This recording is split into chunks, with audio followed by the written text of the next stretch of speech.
আসসালামু আলাইকুম ভিউয়ার্স, আজকে আমরা চলে আসছি বাবুল্যান্ডে। বাবুল্যান্ডে প্রথমেই দেখতে পাচ্ছেন এখানে একটা কাউন্টার আছে। এখান থেকে টিকিট কাটতে হবে। প্রতিটা বাচ্চার জন্য 400 টাকা করে টিকিট, প্লাস গার্জিয়ানের জন্য 150 টাকা করে দিতে হবে। এরপর টিকিট কাটা শেষে আমরা চলে যাচ্ছি ভিতরে। আর এখানে যে ভাইয়াটা দাঁড়িয়ে আছে দেখছেন, ইনি আমাদের টিকিট চেক করছেন। টিকিটটা নিয়ে আর কি বললো আমাদের এক্সিট টাইম 2 ঘন্টা পর্যন্ত এখানে থাকতে পারবো। এরপরে এখানে জুতা খুলে তারপরে আমরা ভিতরে প্রবেশ করছি, কারণ এখানে জুতা পরে ভিতরে অ্যালাউ নাই। একটা ছোট একটা স্টল দেখছেন বইয়ের, এটা নিয়ে গার্জিয়ানটা বসে পড়তে পারবে। এই যে চেয়ার টেবিলগুলো আছে এখানে।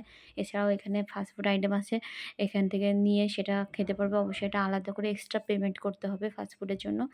এই যে আমার বাচ্চা দেখতে পাচ্ছেন প্রথমে চলে আসছে, খেলাধুলা নিয়ে ব্যস্ত হয়ে গেছে। এবার ঢুকেই এর ভিতরে। আর এখানে কিন্তু অবশ্যই কিন্তু সবাই কিন্তু মোজা পরে আসবেন। যদি মোজা পরে না আসেন তাহলে এখান থেকে এক্সট্রা করে মোজা কিনে নিতে হবে আপনাদেরকে। না হলে পরে ভিতরে ঢুকতে দিবে না। ওনাদের কাছে এক্সট্রা মোজা আছে, ওখান থেকে নিতে হবে। পার পিস মানে পার জোড়া মোজা 50 টাকা করে ওনারা নিবেন। তাছাড়া বা আপনারা যদি বাসা থেকে মোজা পরে আসতে পারেন, সেক্ষেত্রে আরকি এক্সট্রা মোজা কেনার ঝামেলাটা থাকলো না আরকি। এর ভিতরে মোজা ছাড়া অ্যালাউ নাই। কাউকে অ্যালাউ করবে না মোজা পরা ছাড়া। আর এটা ঠিকানাটা কিন্তু সীমান্ত সম্ভার শপিং কমপ্লেক্সের লেভেল 6 এ। ধানমন্ডিতে আরকি। এটা কিন্তু অনেক সুন্দর। বাবুল্যান্ডের যে কয়টা ব্রাঞ্চ আছে তার ভিতরে আমি তো সবগুলোতে আরকি যাই নাই। তারপর এটা আমার কাছে ভালো লাগছে আরকি। এই ব্রাঞ্চটা ভালো লাগছে। এই যে আমার বাবু এখানে পুরো খেলতে আছে। অনেক মজা করে করতে আছে। এই যে দীপানে সিনহা আছে। সিনহা এখানে চাঁদের উপর বসেও বললাম আরকি, "চাঁদের উপর বসে তোমাকে একটু ছবি উঠি।" ও ছবি ওঠা শেষে ওই যে ওটা মানে গোল ঘোড়া ওঠাতে গেলে ওখান থেকে ঘুরবে। আসলে এটা হয় একটা ইনডোর প্লেগ্রাউন্ড আরকি।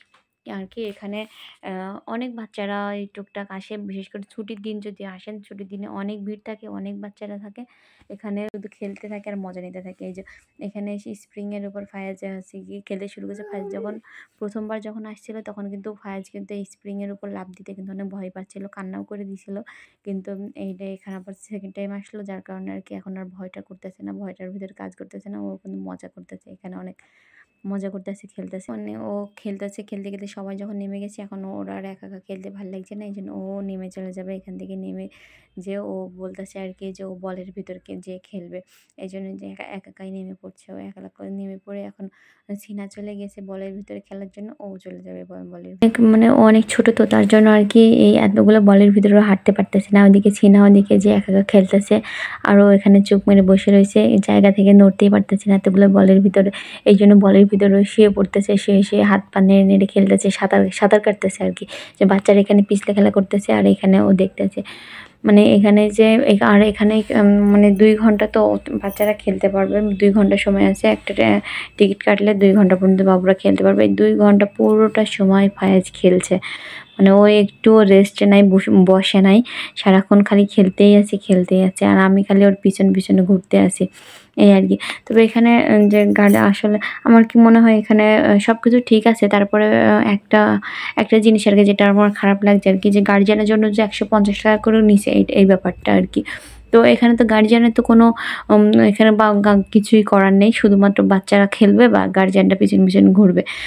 এই বাচ্চারা খেলবে, তার জন্য তো বাচ্চাদের জন্য তো ৪০০ টাকা করে পার পিস টিকিট নেওয়া হয়েছে। তাহলে গার্ডিয়ানের জন্য কি জন্য আবার ১৫০ টাকা করে বাড়তি দেবে? এখানে যদি গার্ডিয়ানদের যদি কোনো রাইড থাকতো, সেক্ষেত্রে আলাদা হিসাব থাকতো যে এটা গার্ডিয়ানের জন্য একটা কিছু আছে, যে ১৫০ টাকাটা যে নিছে এটার একটা মানে কোনো কারণ থাকতো। আসলে ১৫০ টাকা যে নিছে এটার কোনো কারণই দেখতে পাচ্ছি না। এখানে বাচ্চারা খেলবে আর আমি জাস্ট বাচ্চাদের পিছন ঘুরে বেড়াইতে হবে। কোনো জায়গায় আ কোনো কাজ নেই, কিছু নেই। অকারণে ফাও আরকি ১৫০ টাকা নিল। তো এখানে আবার আছে ম্যাসাজ করার জন্য ওদিকে জায়গা আছে, কিন্তু ওখানে আবার তার জন্য আবার এক্সট্রা করে পেমেন্ট করতে হবে। তারা বলে নাকি এই টিকিটের বাইরে, টিকিটের ভিতরে না। আমার কাছে কথা হলো সব যখন এক টিকিটের ভিতরে, তখন আবার আলাদা করে ওটার জন্য আবার এক্সট্রা করে টাকা কেন লাগবে? সে যাই হোক, তারপরেও আমার বাবা এখানে অনেক আনন্দ করছে, অনেক খেলা করছে। এই জায়গায় এখানে উঠাইছি বলগুলো রিংয়ের ভিতর ফেলার জন্য, কিন্তু ওই একটা বলও রিংয়ের ভিতর ফেলে না। সব বলগুলো ধরে আর নিচের দিকে বাইরের দিকে ছুঁড়ে ফেলে দেয়। ওকে এত করে বোঝায় যে বাবু বাইরে ফেলো না। সবাই মিলে বোঝাচ্ছে রিংয়ের ভিতর ফেলার জন্য, কিন্তু ওর কিছুতেই রিংয়ের ভিতর ফেলবে না। ও সবগুলো বল ধরবে রিংয়ের ভিতর না ফেলে বাইরে ফেলবে। শেষমেশ বাবুল্যান্ডের যে স্টাফ ছিল ওনারা এসে ফায়াজকে বোঝাচ্ছে যে, "বাবু এগুলো রিংয়ের ভিতরে ফেলতে হয়, বাইরে ফেলতে হয় না।" কিন্তু ও কিছুতেই কারোর কথা শুনবে না। এত দুষ্টু। ও শুধু বলগুলো ধরতেছে আর বাইরে ফেলতেছে। সবাই মিলে খেলতেছে, ও দেখতেছে, ওর মজা লাগতেছে। কিন্তু ছোট্ট জায়গার ভিতরে ওর খেলে শান্তি হচ্ছে না। ও বললে বাইরে চলে আসছে। বাইরে নিয়ে এসে এই যে ও খেলতেছে। একবার প্লেনের উপরে উঠে আবার নামে, বল আবার উপর থেকে ফেলে দেয়, আবার নিয়ে আসে। এই যে বলটা ওর হাত থেকে পড়ছে, একটা বাবুনি চলে গেছে বলটা।